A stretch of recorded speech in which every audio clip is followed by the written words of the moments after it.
มืองพวกวัฒนธรรมอาหาร อะไรที่ได้เงินที่บอกกะมันเนี่ยมันก็อย่างมันติดเลยได้อย่างมันหลังมันติดแล้วมันอย่างเดียวป้ามันเหนียวถิ่นมันก็บริเวณเขาก็ไปป้าแล้วเขาก็โหดหน้ามาเขาบริใส่กระถางมันก็อย่างลงมันก็ติดแล้วเดี๋ยวนี้มันก็แบบห้า อีปิโป้ โอ้ยฟังมันตัว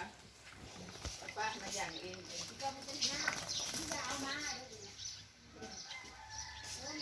มองแล้วแม่ตรงมา จะไปเอาใบพักปังอยู่ใบตัว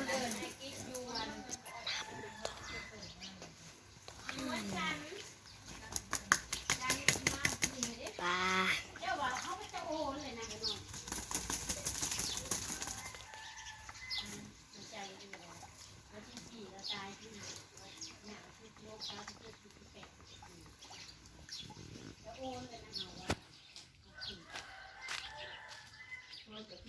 ห่าน